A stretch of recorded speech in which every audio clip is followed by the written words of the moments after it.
ДНК. Древа нашей культуры.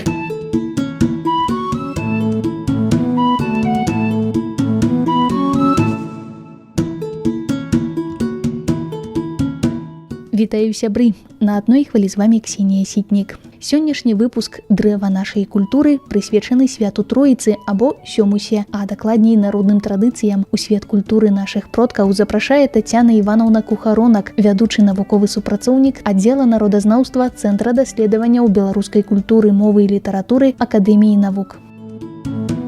Сёмух, або яшчэ называюць гэта свята Троіца, сёмік, зялёныя святкі, зелянец, духа, была завяршальным веснавым святам, аснову якога ў старажытнасці складалі культ расліннасці і культ продкаў. Святкавалася яна ў гонар заканчэння ўсіх веснавых палявых работ. Пасля прыняцця ўсходнімі славянамі хрысціянства гэтае свята прымеркавана да хрысціянскае свята ў гонар святой Троіцы. У католікаў гэта спасланне святога духа на апосталаў, якое адзначаецца на 50-й дзень пасля Пасхі. Гэта значыць на сёмым тыдні, адсюль і адна з назваў сёмуха. Беларусы католікі ўжо адсвяткавалі зялёныя святкі 24 мая, праваслаўныя беларусы, хто прытрымліваецца, будуць святкаваць якраз у нядзелю 31 мая. Траецкі або сёмушны тыдзень – гэта невялічкая такая перадышка ад клапатлівых веснавых сельскагаспадарчых работ. Да сёмухі стараліся папалоць усе грады гаспадыні. Тады, паводле вераванняў, трава ў градах расці не будзе летам. Но гэта хутчэй за ўсё не спраўджвалася. Гаспадары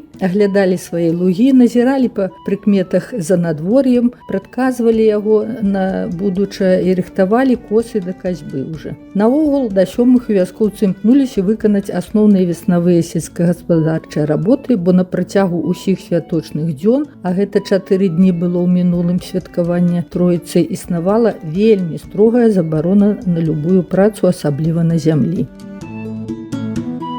Асноўны сэнс гэтага свята – ушанаванне расліннасці, зеляніны, кветак, дрэў. Таму ў традыцыйнай вясковай супольнасці ў гэты дзень уся вёска нагадвала лес. Дзеці, падлеткі неслі галінкі бярозы, клёна, дуба, рабіны, каліны і упрыгожвалі імі свае хаты ўнутры і звонку, падлогу ж засцілалі духмяным аерам. Гэтую траецкую зеляніну называлі ў нас маем. Некаторыя дрэвы лічыліся небяспечнымі, іх ніколі не бралі для ўпрыгожвання, гэта найперш асіна. Там ёсць легенда, чаму нельга асіну браць. У шматлікіх месцах Беларусі у суботу перад сёмухай спраўлялі памінальныя дзяды. Чым яны адрозніваліся, што магілкі ўпрыгожвалі маем, так як хаты, аерам і абмяталі бярозавымі венікамі. На сёмуху ладзілі карагоды па вуліцы і па жытнёвым полі. Такая найбольш распаўсюджаная песня, прыпеў: «Ой, Троіца, святая Багародзіца, хто пасеяў, усё хай зародзіцца».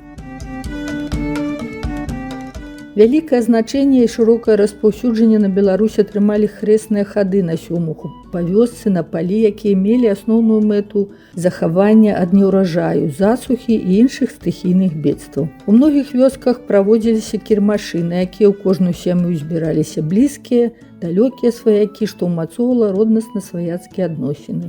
Як я ўжо сказала, у мінулым свята доўжылася 3-4 дні, сучасны перыяд гэты тэрмін скарачаецца да 1-2 дзён, нядзеля-панядзелак. Забаўна свята хапала для ўсіх, але асноўнымі выканаўцамі абрадаў на сёмуху ў беларускай вёсцы мінулага стагоддзя былі дзяўчаты і маладыя жанчыны. Дзяўчаты упрыгожвалі сябе вянкамі з кветак, галінак, дрэў, адпраўляліся ў лес куміцца, значыць заключаць сяброўскі саюз. Як гэта праходзіла ў лесе, звязаўшы галінкі дзвюх суседніх бяроз, стваралі такую своеасаблівую браму, арку, пад якой, узяўшыся за рукі, праходзілі парамі 3 разы туды-назад і спявалі песні спецыяльныя траецкія. Пасля гэтага дзяўчаты лічыліся сяброўкамі, кумкамі да наступнай сёмухі. А ў заходнім палесе ў гэты дзень дзяўчаты здзяйснялі абрад ваджэння куста. Куст рабілі такім чынам, што гэта ўжо дзяўчына, якая яго лазіла, нагадвала сама, як куст. Галінкі віселі зверху данізу, на галаве вялікі вянок, і з кустом гэтым дзяўчата здзяйснялі абыходы ўсёй вёскі. Ну, гэта такія класічныя абыходы з віншаваннямі, песнямі, атрыманнем падарункаў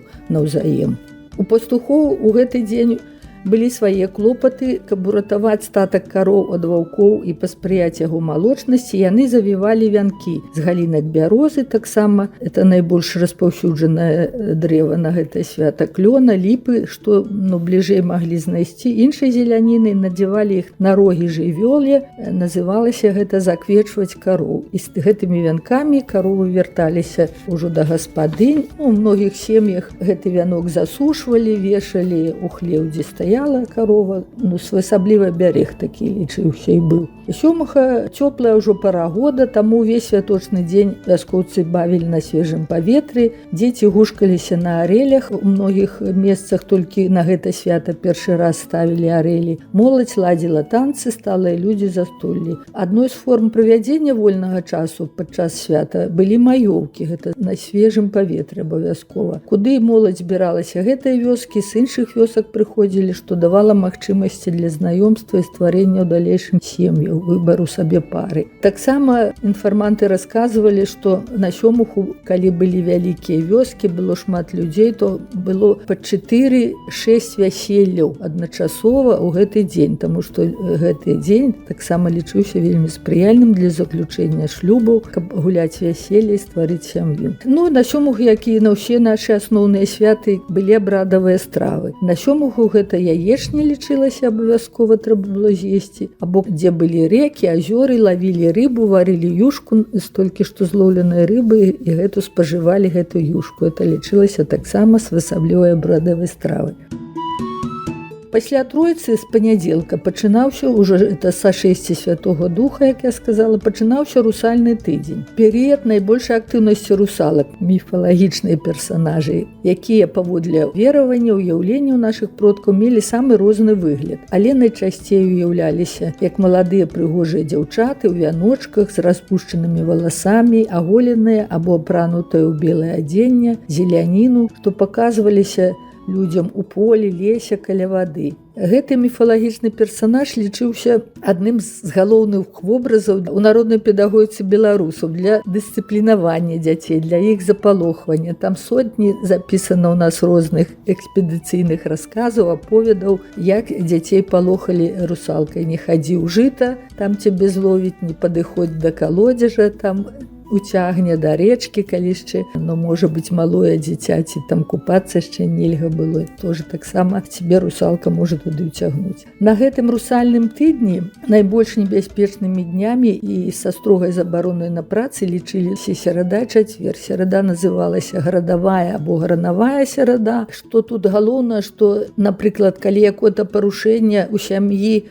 забарону парушаюць, то наступствы гэтай сям'і будуць дрэнныя. А ў градавую сераду, калі будзе хоць хто адзін у вёсцы працаваць, наступства стыхійнае бедства будзе на ўсю вёску распаўсюджвацца. Таму вельмі нават адзін за адным глядзелі, што гэта было надзвычай. Такая забарона строгая на працу. А сухі чацвер, калі працаваць у яго, то будзе засуха. Дождж не будзе ісці, значыць, увесь сезон будзе засуха, таксама не працавалі. А яшчэ, каб паспрыяць дажджу, моладзь абліваліся вадой хлопцы і дзяўчаты. Таксама гэта па ўяўленнях спрыяла, што будзе вільгаць, будзе дождж, будзе добры ўраджай. У паўднёва-ўсходніх раёнах Гомельска Палесся на заканчэнне гэтага русальнага тыдня здзяйснялі абрад провады русалкі, так называўся, які сімвалізаваў заканчэнне іх сезоннай актыўнасці. Сёння, як вядома, у Рэспубліцы Беларусь існуе адзіны дзяржаўны спіс аховы гісторыка-культурных, матэрыяльных і нематэрыяльных каштоўнасцей. Каляндарныя якраз традыцыі, абрады, звычаі, святы складаюць адзін з асноўных блокаў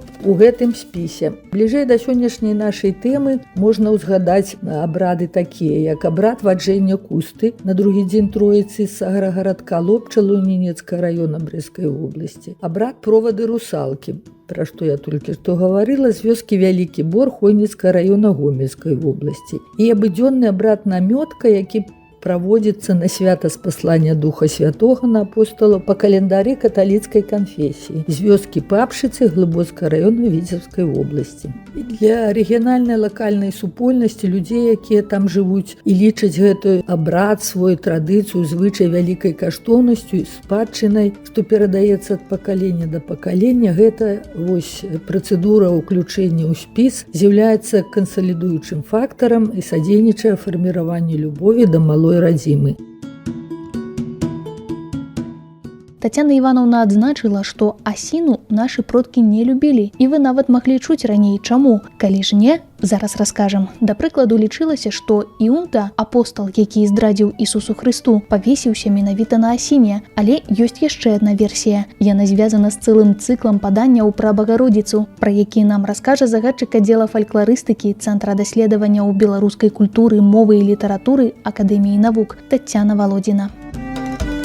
У народнай традыцыі уласцівасці дрэва вельмі часта вытлумачваюцца ў рэчышчы так званай народнай бібліі. Калі пераказваюцца сюжэты свяшчэннага пісання, але ў такой вельмі цеснай і прыгожай дапасаванасці з фальклорнымі плынямі.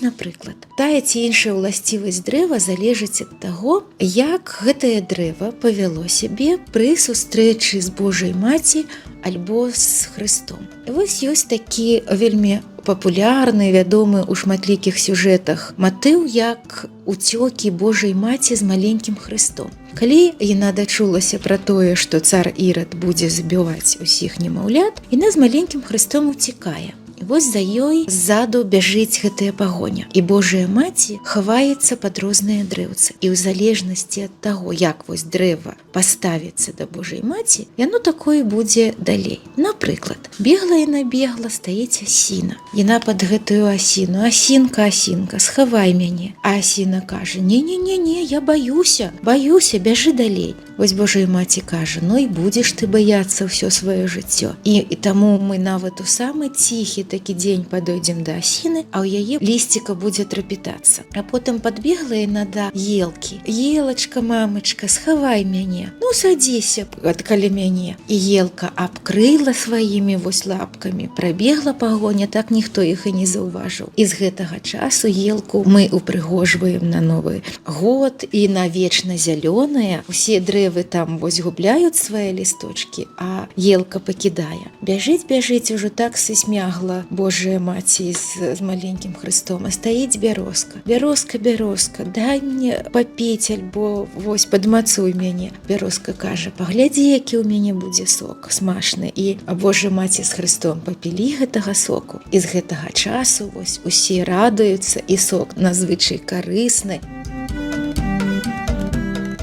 Такі статус нядобрага дрэва, ці, лепш сказаць, асаблівага дрэва мае асіна. Праз тое, што яна вось не захавала Божую маці, пра тое, што яна адыграла нядобрую ролю нават у сітуацыях укрыжавання Хрыста. На ёй, калі вось часам пытаешся у бабуль: а чаго асіна трасецца? Яны так адразу кажуць: а там на ёй чорт задавіўся, альбо Юда павесіўся, вось той, які прадаў Хрыста.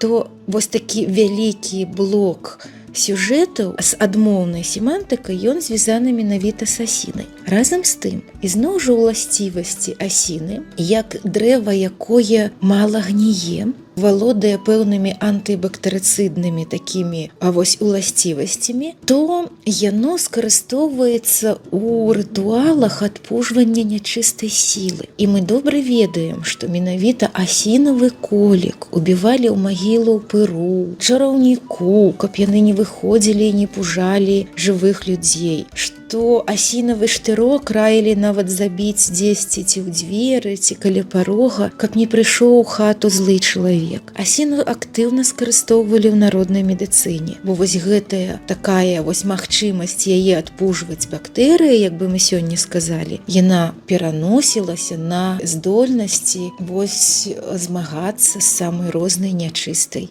сілай.